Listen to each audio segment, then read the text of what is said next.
Flea Market Fantasy, the world's second greatest Bronze Age era comic book podcast. Joining me as always is new Mike L, Kevin Jank.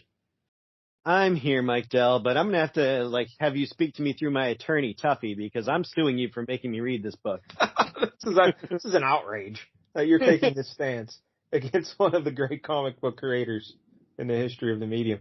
Today, if ever there was something as a vanity project, we found it. Well, that's fair. That's fair. Yeah. But today we are reading Mr. A, issue 2 from 1975, and this is by Steve Ditko. Mm-hmm. Yeah. Hallowed created our buddy Spider-Man.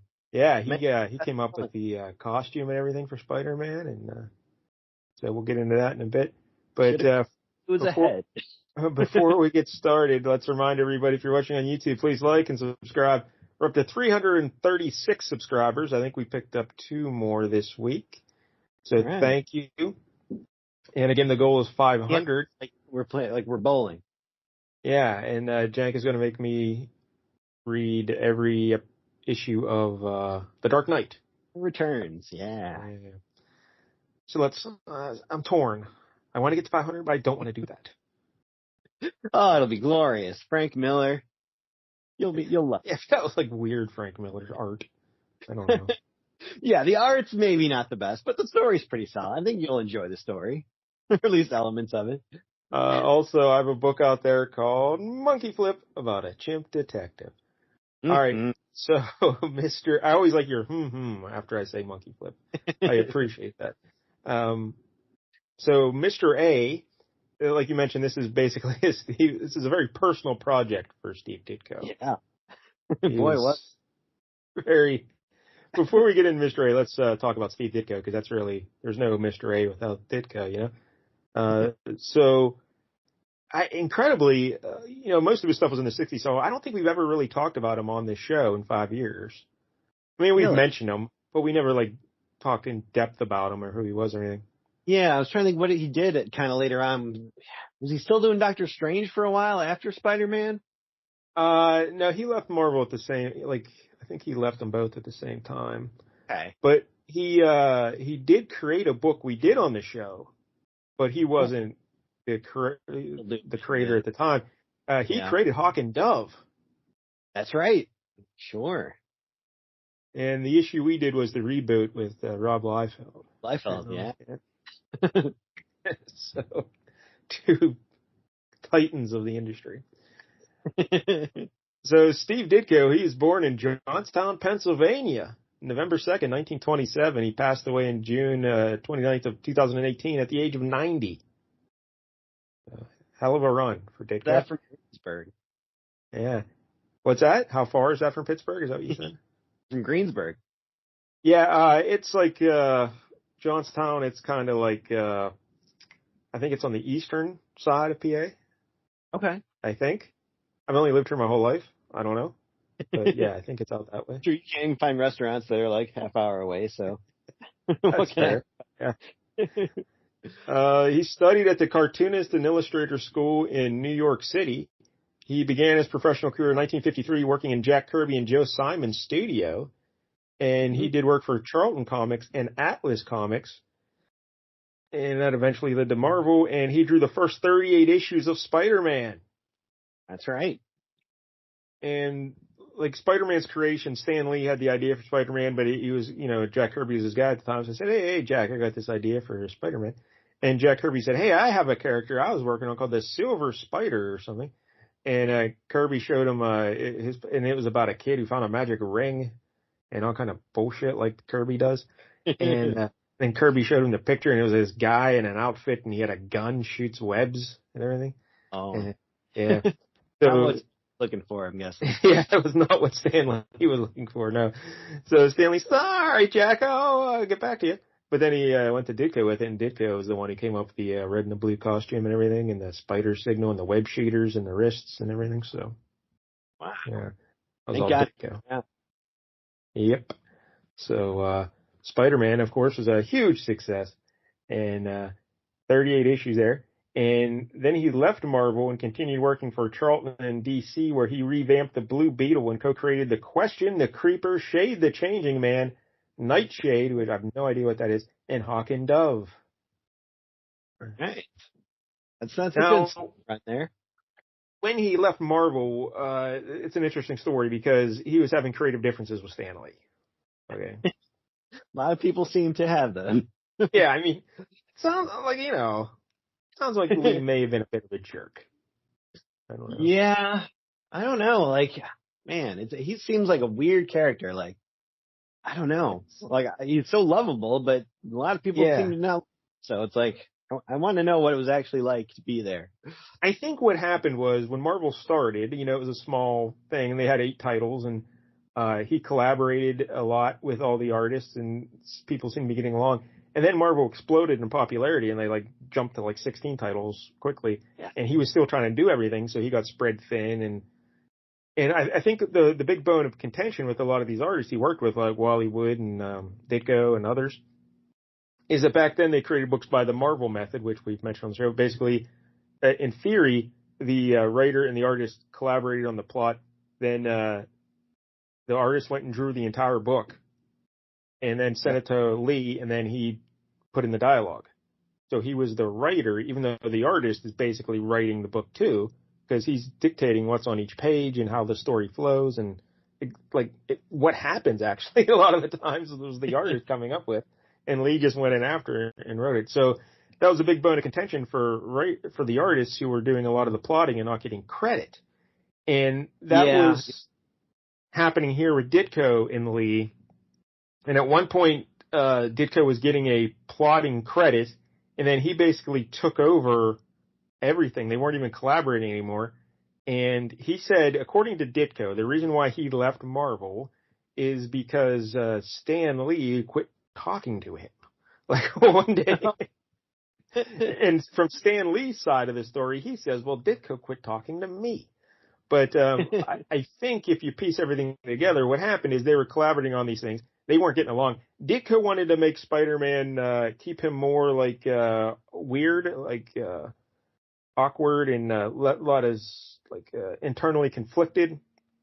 And Lee kind of wanted to make him more heroic and more typical superhero-y stuff. And Ditko was looking for more depth to the character and everything. So they would argue over things, And I guess Ditko just thought, whatever. But I guess Lee got sick of it because Ditko says that one day he went to the office to turn in his pages like normal, but instead of meeting with Stan in person to collaborate on the ideas, get feedback and everything, Stan's assistant took the pages and took them into Stan, and then he came out. So Ditko was no longer allowed to speak with Stan. And he said that went on for a few months there, and he just realized, if there's no collaboration, I'm writing these books basically, I'm doing everything. Yeah. He's just putting in the dialogue. So why am I not getting paid more or getting credit as the writer? So he just says, if Stan doesn't even want to talk to me, then fuck him, I'm done. So yeah, that's fair. That's not a good working environment. And it sounds like I mentioned Wally Wood, he was having a similar experience with Stan. It seems like Stan, his idea of collaboration is they would sit in a room and say, well, Stan would look at him and say, well, come up with a plot. And then the artist, that was Stan's contribution, was come up with a plot. Yeah.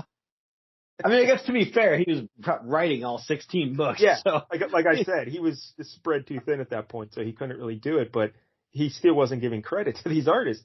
And like Wally Wood said, if I'm writing this, I should get paid for writing it. Why am I not getting? And so, yeah, I think that was the big bone of contention. And, Stan was probably living it up back then too, So, partying days with the Marvel bullpen. But, so Ditko left Marvel and he started doing his own thing. He wanted to do Mr. A, So he created Mr. A in 1967, and it was just appeared in a lot of fanzines and independent books. He would do stories for them. The first appearance was in Wally Wood's Wit's End, issue 3, and then he just appeared in various forms over the years. No ongoing series really. This book is issue 2, but it was only a 2-issue set done for an independent publisher. Although it says at the end, they threaten us with another issue, but apparently that didn't happen. How dare you with the threatening. But Mr. A, he was a newspaper reporter named Rex Grain, Graine, and he worked at the Daily Crusader, and he was a very righteous fella, Mr. Rex Grain. Yeah. He's basically the embodiment of Objectivism, which was a philosophy founded by Ayn Rand. Are you familiar with Ayn Rand? I mean, I'm certainly familiar with the name. I can't say I've read any of his stuff, but well, it's a lady, so that tells me that you definitely did. Her real name was Alice O'Connor. Ayn Rand was her pen name. She was born in 1905 in St. Petersburg, Russia, and she died in 1982. Author and philosopher. She's most famous for writing Atlas Shrugged, and The Fountainhead was her other big one, and I think she had 4 novels. Anthem is in there as well. But she came up with this philosophy called Objectivism, and the main points of it are there's one objective reality, and it's up to man to use his reason to figure out, what it is, and he must be guided exclusively by reason, facts over emotion and faith, the individual over the collective. Man is a heroic being, and the moral purpose of his life is his own rational happiness. So that's basically, you know what? Here's what we'll do, Jack. Let's hear from Ayn Rand. Tell us what Objectivism is. Yeah, let's just play that right here. That's most because they forgot to have plot and just wanted to have people lecturing. No. That's not what it is. So here's Ayn Rand explaining Objectivism. The basic principle of Objectivism is that man must be guided exclusively by reason. Reason is the faculty that identifies and integrates the material provided by his senses. That's a formal definition. That reason is man's only tool of knowledge, his only guide to action, and his only guide to the choice of values. As a consequence of that, man's proper ethics is a morality of rational self-interest, which means that every man has a right to exist for his own sake, and he must not sacrifice himself to others or sacrifice others to himself. That the achievement of his own rational happiness is the highest moral purpose of his life. As a consequence of that, the only political system which expresses this morality is the system of laissez-faire capitalism, by which I mean full, unregulated, uncontrolled capitalism. Okay. I learned a lot. So, Ditko loved this Objectivism, so he created Mr. A as a way to express this philosophy in comics. Yeah. It could be considered heavy-handed, the way he goes about. You think? You forgot that there's supposed to be this could be the subtext, but maybe not the literal text of every panel. Yeah. There's a lot of text and a lot of panels. We'll get into that. Oh, my God. This was the longest comic I've ever read. It was only 32 pages. I was like, oh, this thing must be over. And I was still on the single digits. I was like, how? How is this happening? Yeah, we'll get into the page layouts and they're packed with text as well. So this Mr. A fella, he dresses in a suit, he wears a fedora, and when he's Mr. A, he wears a metallic mask on his face and metal gloves for protection. They can punch people. And he's a badass. And when he shows up at the scene, he throws down a business card that is just half white and half black. So it shows that, it's at the end of this book. I was very confused. Things are right or wrong. There's no gray area. It's either white or black. And his name, Mr. A, comes from the A equals A, which basically just means, that's it. No other arguing about it. A equals A. So, quiz 4. That's the world of Mr. A. Yeah. Sounds like you're not a big Objectivism follower. Can't say that I am, and this is certainly going to turn me off to the whole idea, I gotta say. Yeah, critics of Objectivism point out that it seems to be very selfish, and doesn't really... for number one. Yes, doesn't really matter but the other person, just all about you. So that's a big problem. But so yeah, that's the story behind Mr. A. And then Ditko, after this, like we mentioned, he went to DC and he was doing all that stuff. And in his later year, he kept working in comics well into his late years there. I remember when I was a kid, he did a fill-in issue for Daredevil. And when I got it, I was irate. I was like, yeah, what the fuck is this? It doesn't. His style evolved with the times. His art was very 1960s and then the 1990s, and it was like, what is this? Or the late 80s, I guess, at that point when it was. But I also remember he went back to Marvel then, and he did Speedball. Created Speedball. That's right. Oh yeah, the Spider-Man annual, right? Yep. Yeah.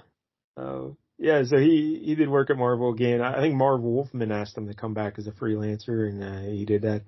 And what else did he do? He did other DC stuff.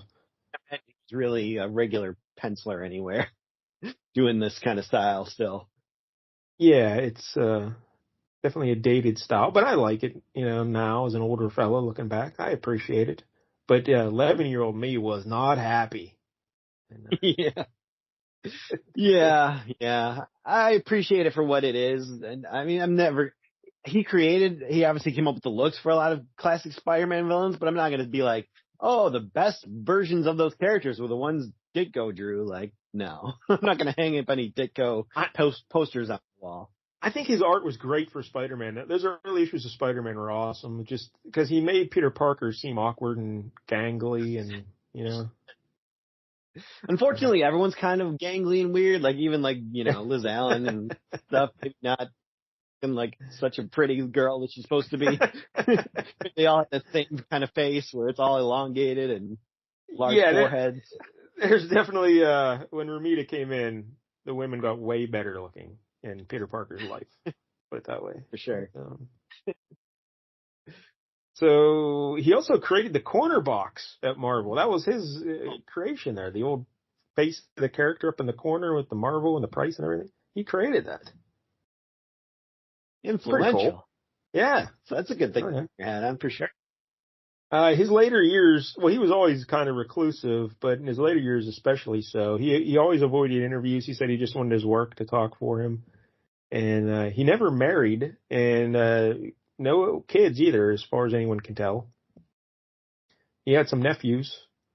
In fact, one of his nephews was named Steve Ditko, and he drew comics. So it's confusing. Oh, holy. But the cool thing about Ditko, he responded to fan mail with handwritten letters. Oh, that's nice of him. Yeah, it's pretty cool. And in 2007, the BBC did a documentary called In Search of Steve Ditko. Did you ever watch that? I did not know that was a thing. Yeah, it's pretty good. I watched it years ago, and it was just this, trying to figure out what happened to Ditko and like why do you just hole up? Because he had a little place in New York City there, and he rarely left. It sounds familiar to someone we know. Yeah, sure does. Wouldn't be surprised if he got his nephews like monkey inflatables every Christmas. Yes, but he just liked to keep to himself, be left alone, and draw his pages.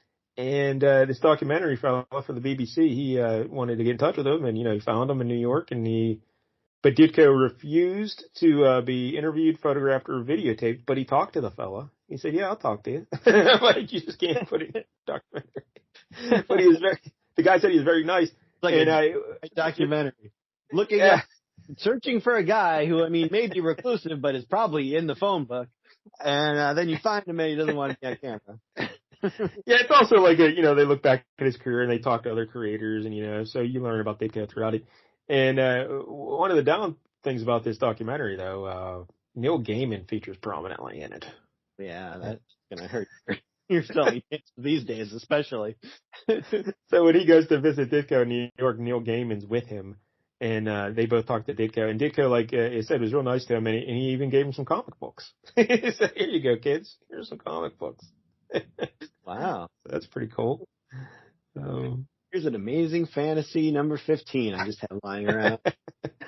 Yeah, I like Ditko a lot, though. I think he was he's cool. He clearly had his own principles, and he stood up for what he believed in. So it's cool in my book. So sure. I respect the man. Maybe not work in this case, but all right. So quality attributes about him. I think that's all we need to know really going into this. So Mr. A, all about objectivism, and all right. So let's why don't we look at the cover? What a scintillating cover this is, huh? Oh my God, this has got to be the worst cover we've ever seen. Spellbinder one was pretty bad. Yeah, I mean, this doesn't look like a professional comic book in any way, shape, or form. This looks like somebody was doodling in their spiral notebook, and this is what you get. It's just kind of a red border, or mostly red cover, I guess. But then, I guess that's the Mr. A business card, just the black and white kind of rectangle going across the top there, and like a pink, like fuzzy carpet looking piece of like a rectangle there, and it's just got Mr. A written in it in very cheap looking letters. It says Ditko's Mr. A. There's a little yellow box there. Yeah, big white letters, outlined in black. Yeah. 75 cents, which is honestly an outrage for something like that. Then there's a big yellow circle in the middle, and inside the circle we have Count Rogue, the big villain in the first part of this issue. He's got like a cane with a little sword coming out of the bottom, and he is stealing some jewels from some rich people at a party. And Mr. A is coming in through the curtains, and he's casting a weird-looking shadow that also ends in his business card, and then there's also a Scales of Justice at the end of that. I don't know why is that a power he has? Make his shadow into things? I don't know. Just the artistic endeavor there. And notice the black card is weighing down the scale there. So, this guy's bad. And then we get another, at the bottom of the gold circle, we get another big white and black rectangular box divided in half.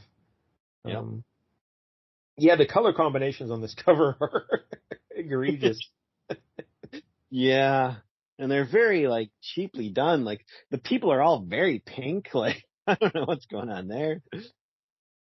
But Count Rogue, he's got all kinds of things going on. He's got yellow gloves for some reason, like an orange cape. I don't know. A lot of green and yellow in the party dress there, and the lady next to him. Yeah, the coloring on the cover is not so pleasant to the eyes. And you mentioned earlier that he was also doing Doctor Strange at Marvel, and that was in the Strange Tales. He did all the exclusive Doctor Strange stories there, and he also did some Iron Man stories in Strange Tales. But the Doctor Strange was known for the art was like very psychedelic. So it kind of reminds me of what he's going for here, kind of like psychedelic nonsense. But maybe that's why Stanley wouldn't talk to him anymore. He was always tripping balls. He's like, there's probably both men who are at fault to some extent. I'm guessing Stan just got tired of arguing with Ditko over things.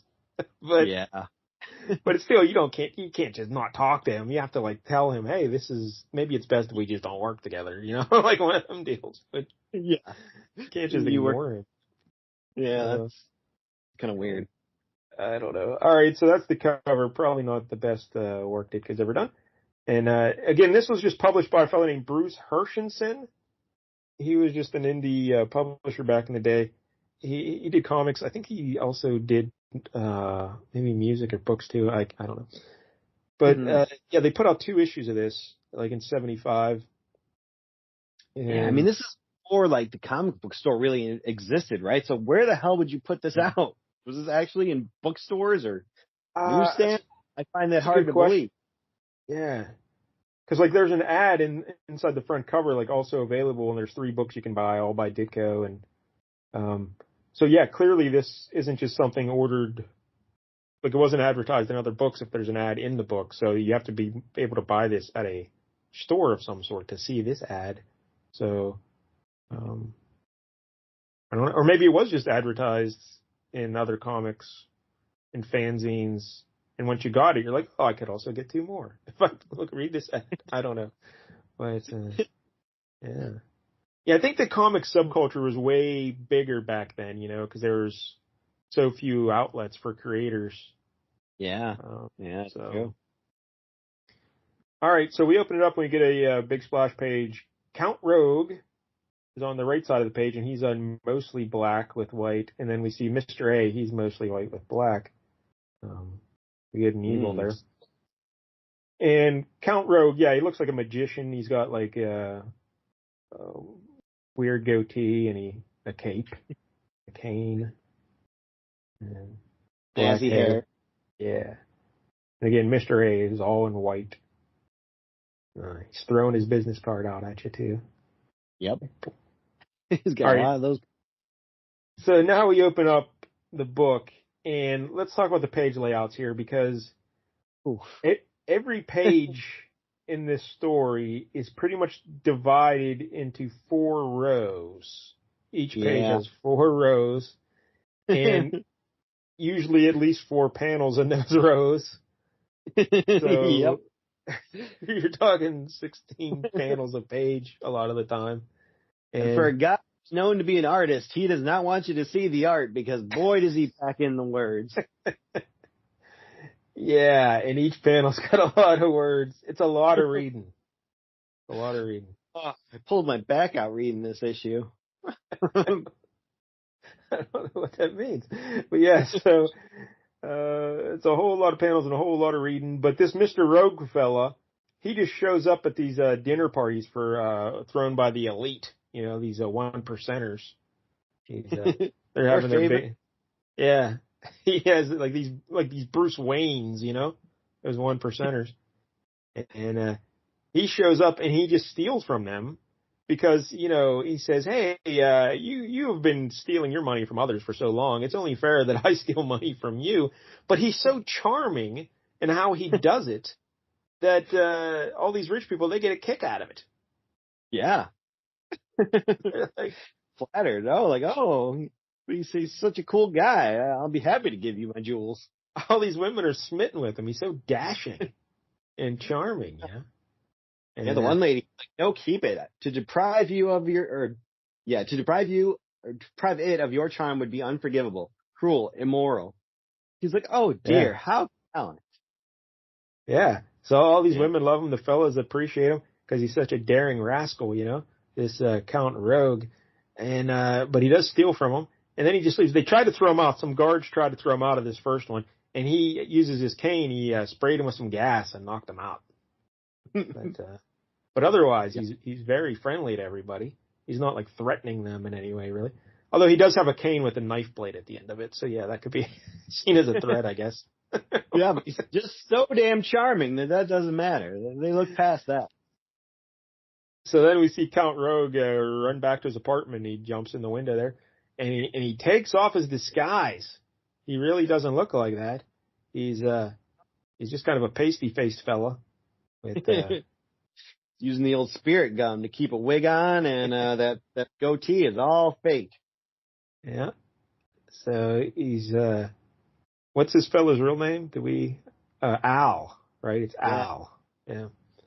So Al is very angry about society in general, but specifically about one person who he thinks has ruined his life. That's right. It's Al. So surely it's going to be some very awesome story about why this guy ruined his life, probably. Yep. Oh, I'm sure. Justified revenge. That's what we're getting here. But maybe not. Maybe not. So anyway, we get some more scenes of Count Rogue going to parties, ripping people off, everybody loving it. He becomes a celebrity because the common man love him because he's ripping off these rich folks, Sure.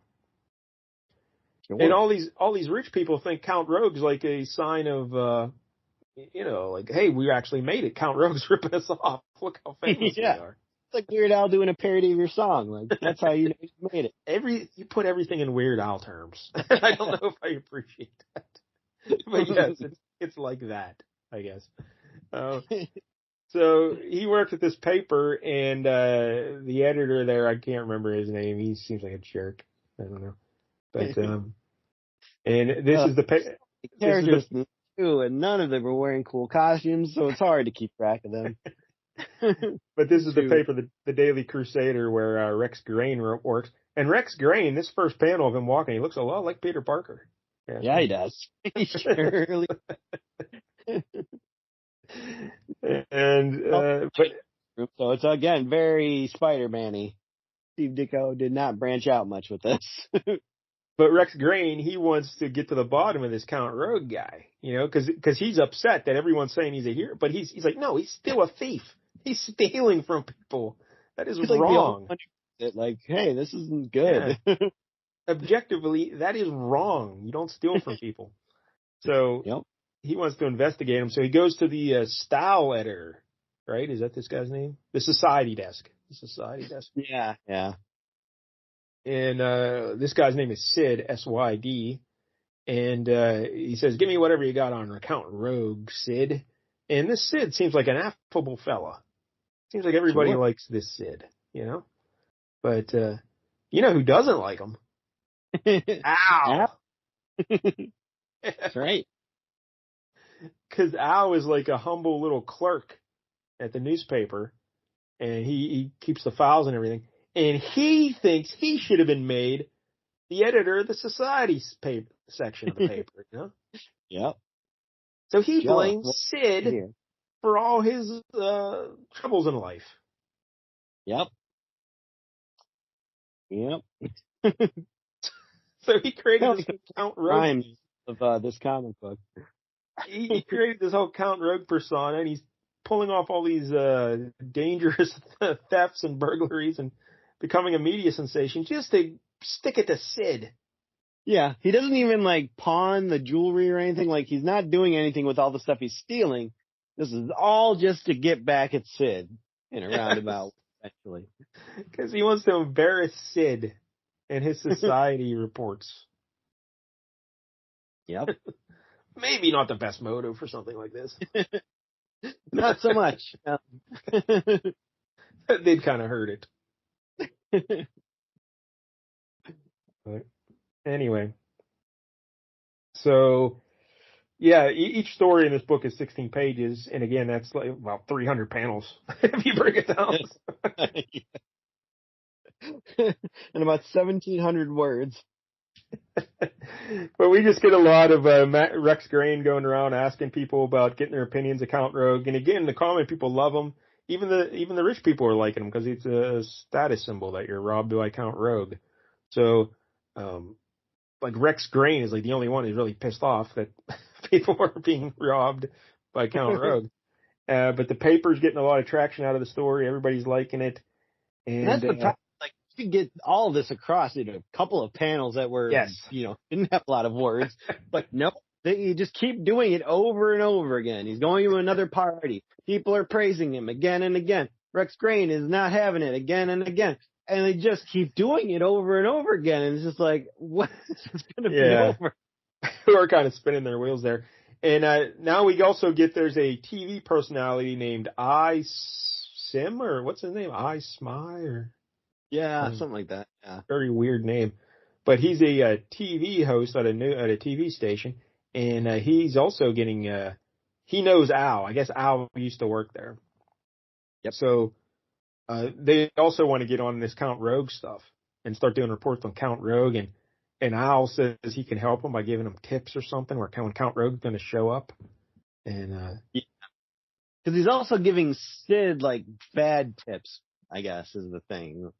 Yeah, eventually he starts, again, the story goes on a while, but eventually he starts giving Sid bad tips to try and expose Sid as what's he doing? He can't have this job, but this guy stinks at his job, Doesn't even know which party you're going to get hit by Mr. Count Rogue. Yeah. So, what does he know? So basically that just keeps happening for many, many pages. And eventually, though, because then we get a whole nother story with the TV host and the TV network executive. And then the TV host starts threatening Al and saying, you got to produce Count Rogue for me again, because he videotaped Count Rogue robbing a party. And he's like, we need more, and all that kind of stuff. So eventually, though, Mr. A starts to catch on. He's like, there's something amiss here, because why is there's a connection here with the society section somehow, but it's not Sid. I don't think it's Sid. So who else could be doing this? And what could there? Oh, it's Al. He just says, "Oh, yeah, it's probably Al doing this." Yep, it's Mr. A. He's got it going on upstairs. So he puts on his Mr. A outfit, and he shows up at the party. He knows Mr. Rogue's going to, or Count Rogue, and he just chucks his business card there on the ground. That's a good gimmick. I like that. Yeah. I might start. That might be my business cards from now on. Just a white and black square. Just throw it down. And, I don't think Patrick Bateman would be too impressed with that business card. And Mr. Rogue, as soon as he sees the business card there, he's terrified. And he's like, "Mr. A," and he sees him there, and he runs out. He tries to hit him with the gas out of his cane, and Mr. A just walks right through. He's wearing that metal mask, I guess. It protects him. Yeah, robot face.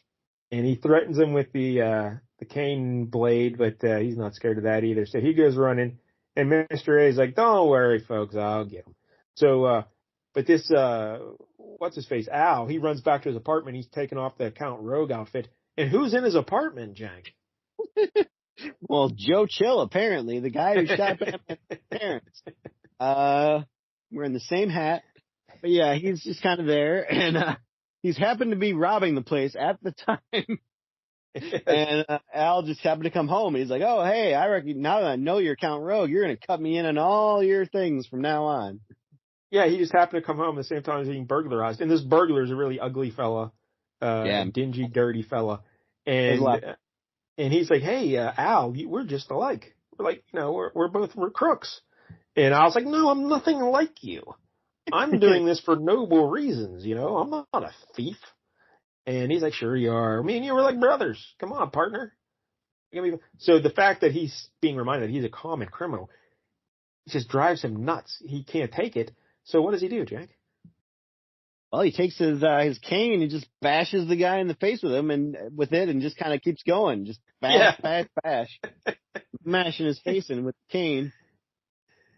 Yep. He gets another card comes flying at him.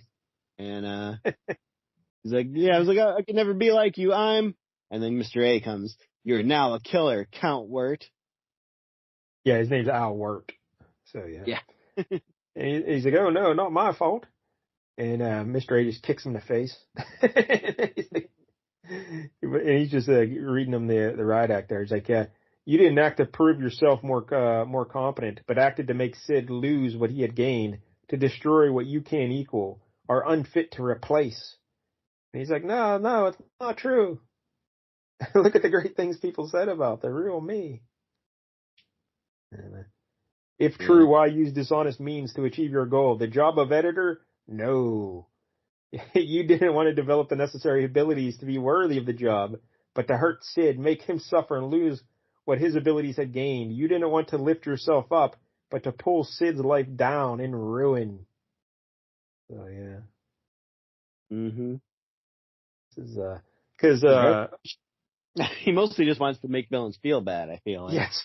And then, actually bring them again, one of the points of objectivism is the greatest thing you can do is achieve on your own, and achieve something strong. So, yeah, he's like, you're not achieving anything. You're just trying to harm someone else. So, yeah. And then we see he's still yelling at him, and we see the business card on the ground next to the cane, and we see blood trickling down and covering the business card too. And it's not black and white anymore. So this Al's caught. So the story breaks that Mr. A has caught Count Rogue, and it's really Al Wirt, and everyone's freaking out about it. They're all angry. Like Sid's like, "Hey, for manslaughter, Al the Count, woo, Rex and Mr. A tagged him. Thanks, guys. You got Henry off my back." Because Henry's the newspaper owner. Now this Henry guy, he doesn't like Rex, and. No. At first, I'm like, well, why don't you just fire Rex? But he says apparently he got the newspaper from his brother in like his will or something, and one of the conditions was he had to keep Rex Grain on staff. That's right. At least that explains why he doesn't just fire him, though. So that's pretty good. Rex Green's got a job for life now. But we also see this mysterious TV executive, and he now says, "Hey, Rex Green, I like the cut of your jib. I like how you caught this Count Rogue fella. How would you like to be my editorial guy on the broadcast news every night or whatever?" So he's like, "All right, let's do that." So now we got Rex Green. He's going to be yelling at the whole city now every night on the news. So. Oh, I'm sure that'll be entertaining. Everyone's going to tune in for lecture time nightly. So the final panel, we get all these the TV guy or the TV host that and his buddy, guy, some corrupt senator who's been involved with the story and then setting him up like, oh, he's going to be the big bad. Yeah, they're all sitting around moaning about Rex Grain and Mr. A, and eventually someone says, "Hey, this Mr. A, maybe we should just kill him." Or they just talking about Rex Grain at this point. Maybe we should just kill Rex Grain. Yeah. Either Grain or us. So that's how it ends. I don't know. It was dynamite. I loved it. It was very, very long. That's just one story. We still got another story to go. Yeah, if they would have just ended it with that one story, I still would have been angry, but not as angry as this continued to make me. I enjoyed it though. It's like, cause I've wanted to read Mr. A for many years. And, so the fact that I experienced it, I'm glad I did, I mean, the bare bones of this, I could almost see being a cool story. Like if this was written by the people who did like, The Whistler, like they could have come up with a cool idea for this. old radio show that I made Jank listen to. Yeah, The Whistler was great. It would always be these stories about someone getting murdered or something, and at the end there'd always be a twist, little twist. Yeah. Like they would have had a field day with this concept, but this not so much. He just put it and filled it with endless speechifying and people not talking like anyone would ever speak, even back then. And I don't know, like just bad spelling in certain times. I don't know. I like Mr. A though. He's a good look. The suit, the fedora, the metal mask, and the metal gloves. Clearly, Ditko later created the question for DC, and that's clearly drawn from Mr. A.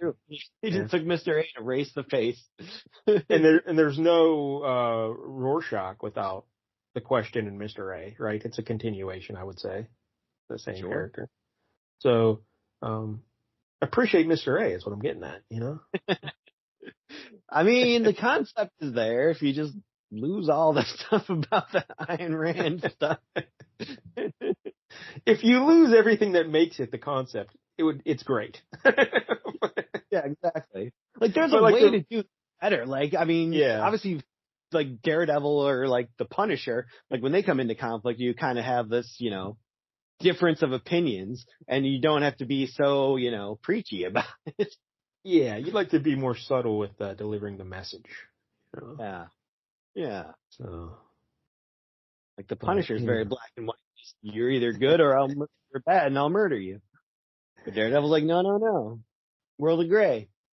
So, all right, the next story, Mr. A, good. At the top of this page, we get like more white on the left side, black on the right, good, evil. And then in the middle is compromise and corruption. So you don't like that. And he's taking a real swing at the UN with this one. And yeah. Speaking out against globalism way back in the 70s. So look at that. Me and Ditko are like brothers, twins. This kind of fella.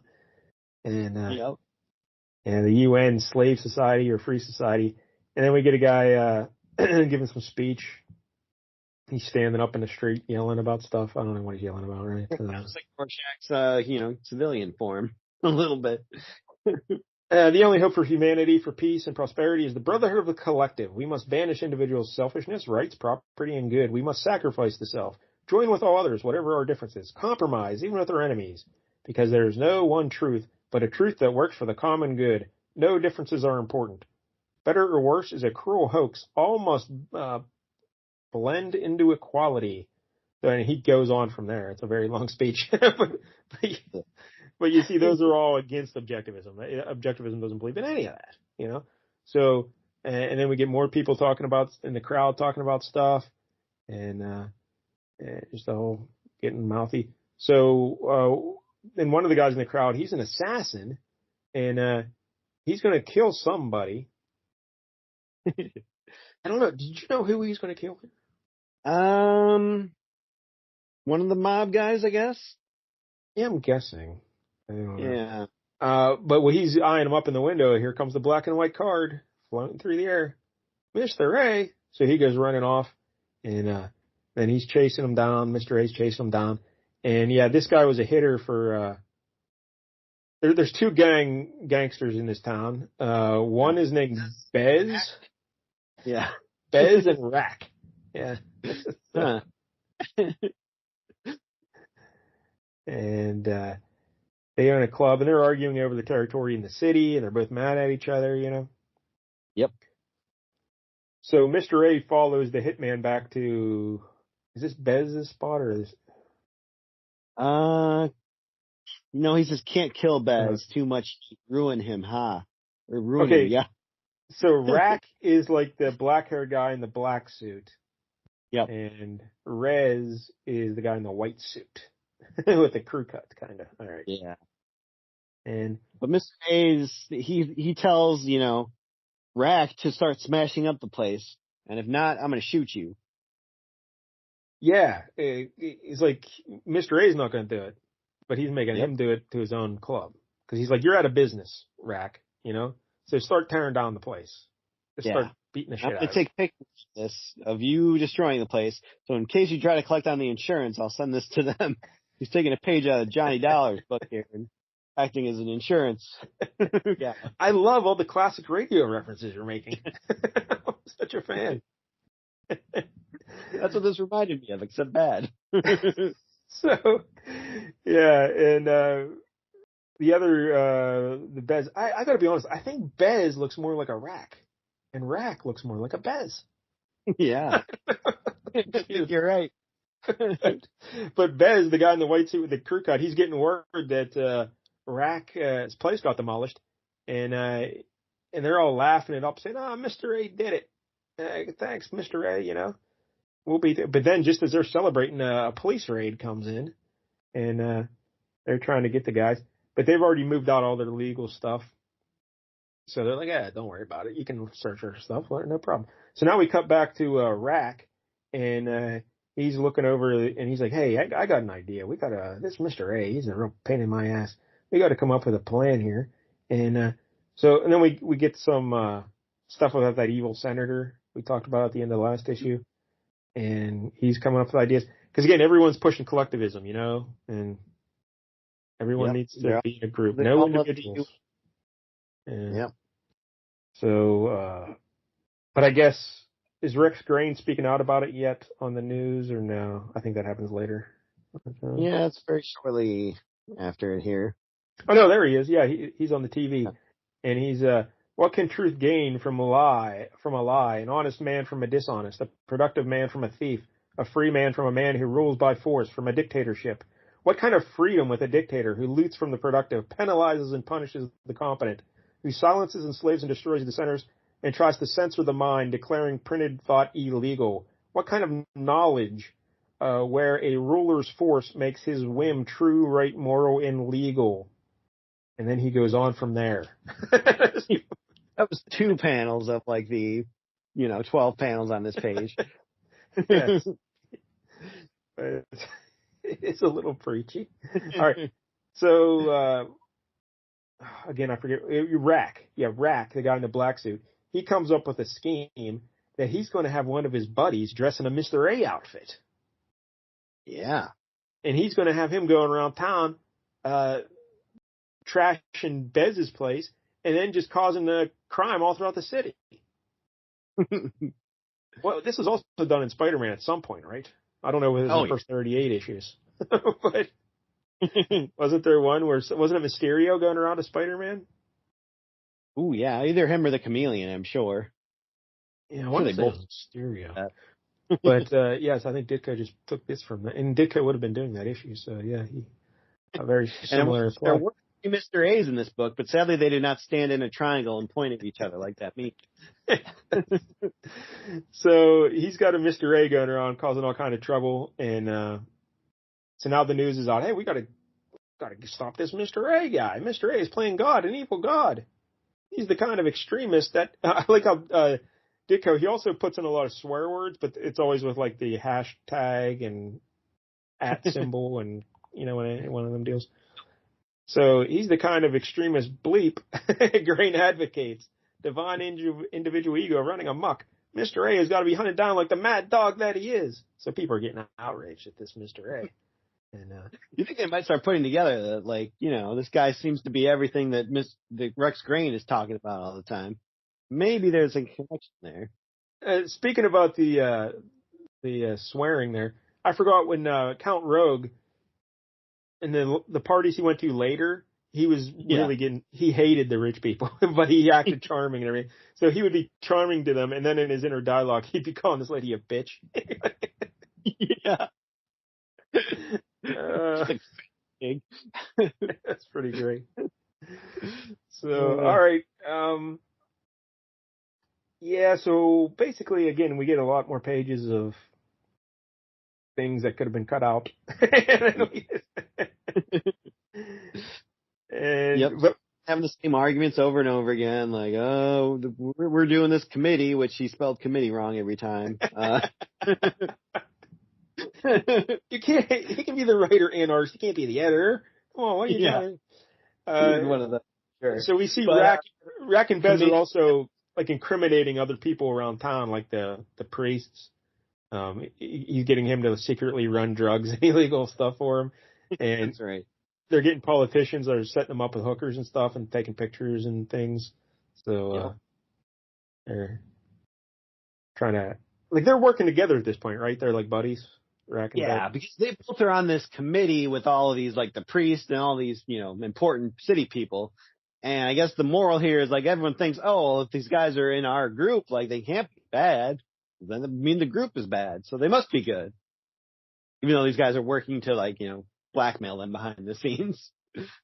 Yeah, and they still have their Mr. A guy going around smacking the hell out of everybody. And I like when he kicks in the door of this apartment of, I guess, are these people in that committee or whatever the guy is? Because he's like, man, I feel unclean. Wrong with Rack and Bez. I should feel proud with the committee. Yeah. Commit. 2 T's, 1 H. What good with bad men, but I have a duty to suffer, asks his wife. So Mr. A kicks down the door. He just walks and smacks the guy across the face, slams him on the ground, slaps the wife. Yeah. But then Rex Grain sees a Mr. A running down the street, so he tries to fight Mr. A, but one of the criminals come up behind him and smack him over the head and knock him out. And so they hurry up and get the other Mr. A into a car, and they drive off. And then get more at the news, the TV news guy. And, there's a lot going on. Yeah, a lot of nothing going on, to be honest. But eventually Mr. A realizes that, because he saw, the fake, he obviously knows there's a fake Mr. A going around. And so he's like, all right, what I'm going to do is I'm going to go try and make it seem like the fake Mr. A is now, like, putting the lean on Bez. Like, he sneaks in, or is it Rack's place, whatever. I'm going to make Bez think that Rack's trying to kill him. I'm going to make Rack think that Bez is trying to kill him, or, flip on him or turn him over to the cops or something.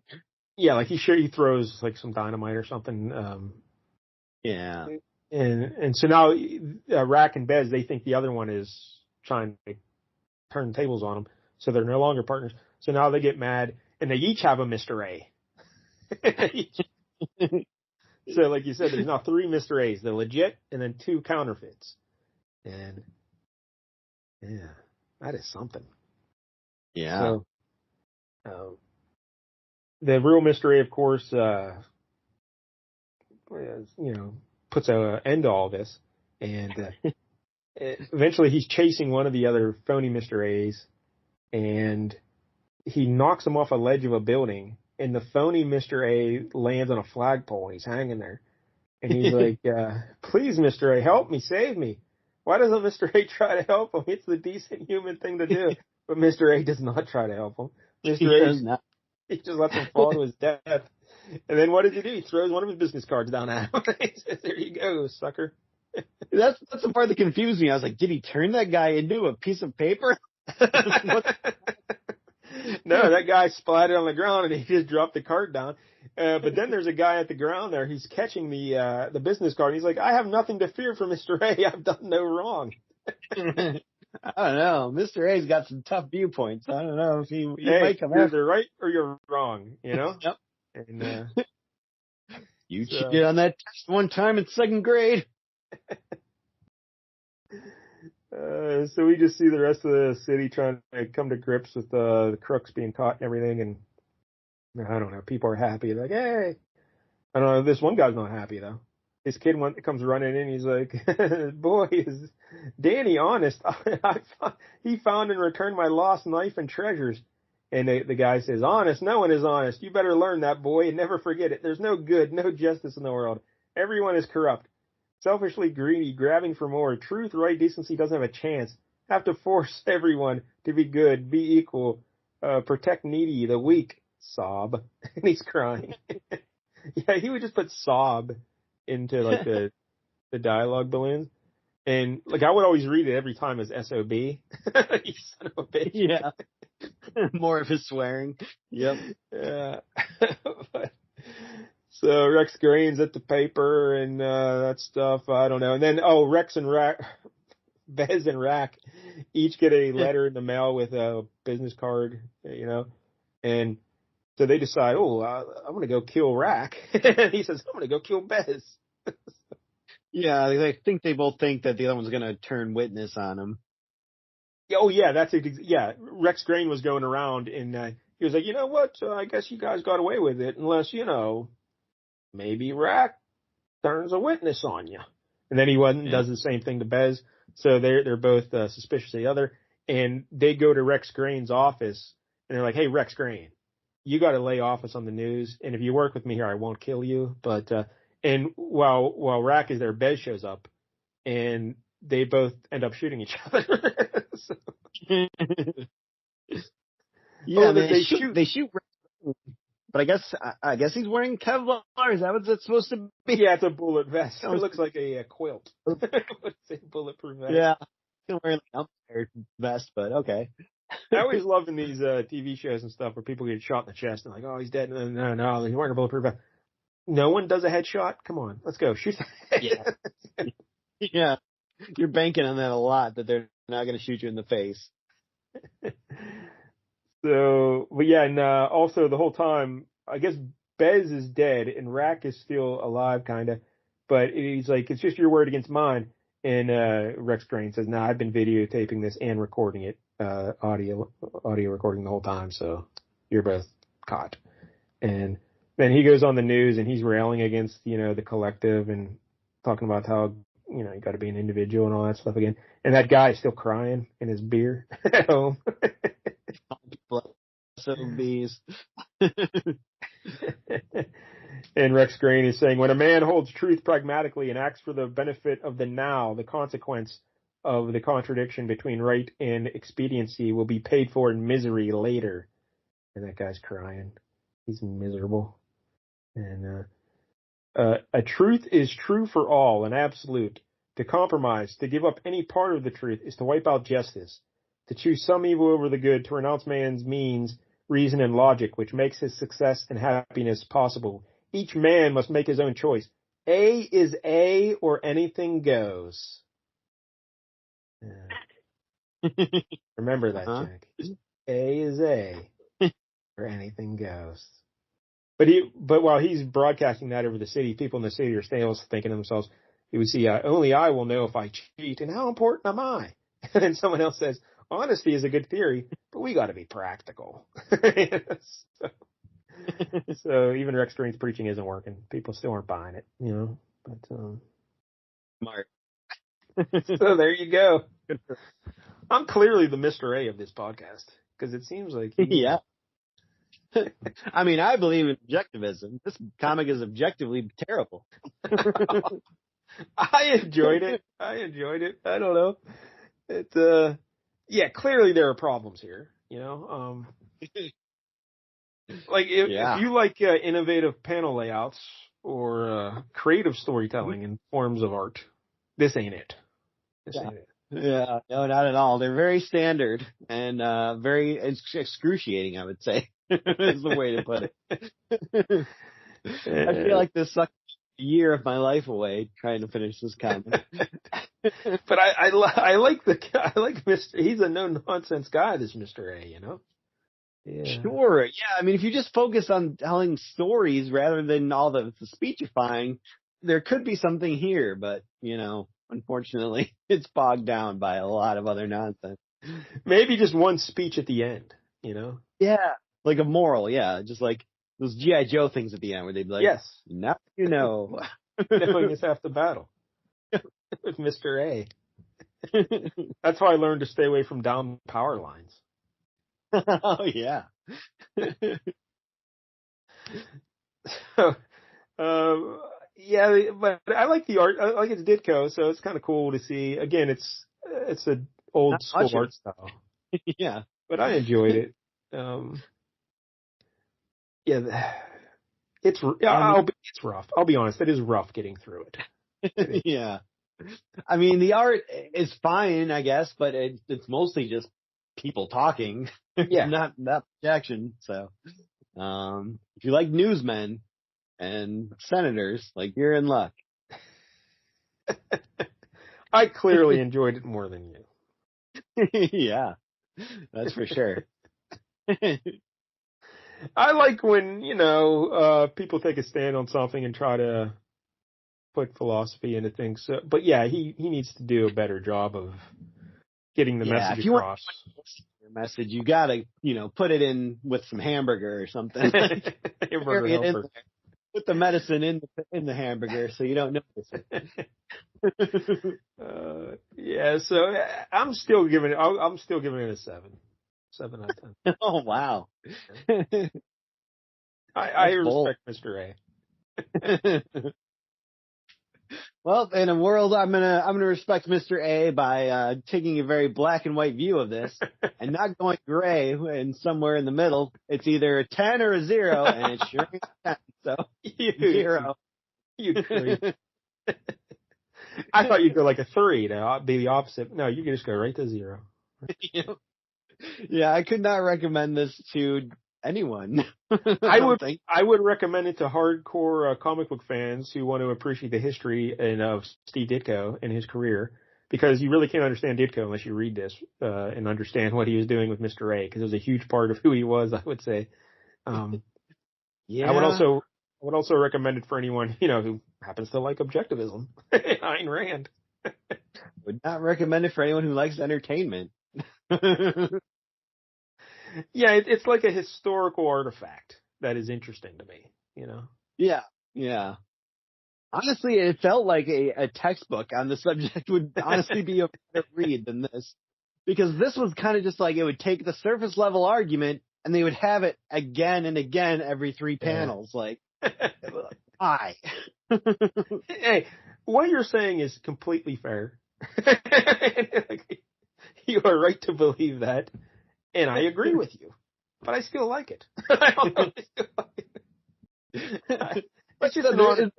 This could have been like a cool old timey radio show type thing where like The Shadow or something where it's like, okay, this is fun, but it was not. So yeah, you're clearly correct in everything you're saying, but I just have a lot more respect for Ditko than you do, and I don't want to besmirch his legacy. But you feel free doing that. You feel free. I respect him a lot. This was not for me. All right. Not the target audience. So there it is, Mr. A. Everyone should go out and read it immediately. If you're having trouble sleeping, this is the book for you. I will say it's better than Fountainhead, which really? I did read.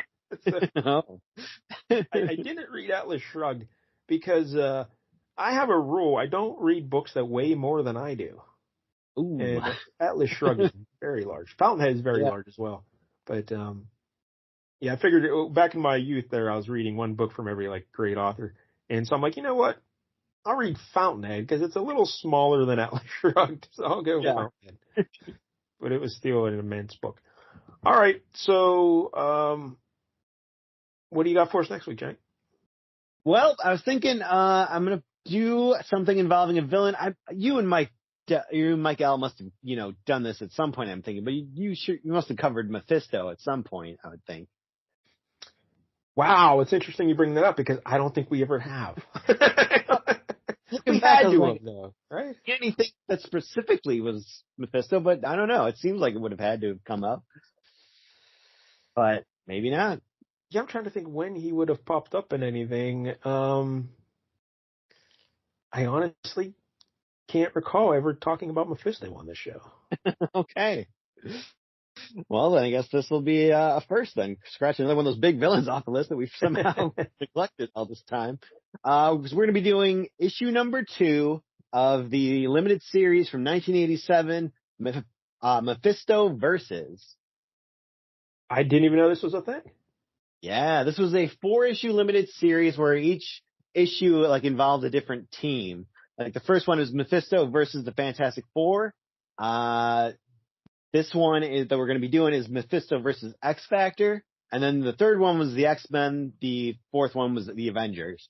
And it kind of is one continuing story, but he kind of is focusing on a different team each time. So I figured we'd do the second one, the X Factor one, because we really haven't talked about them much other than the Mutant Massacre issue we did when Mike L was here. You said 87? Yep, 87. Then I had to have had the Mephisto versus X-Men. Yeah, I would think. Maybe if I see it, I'll remember it.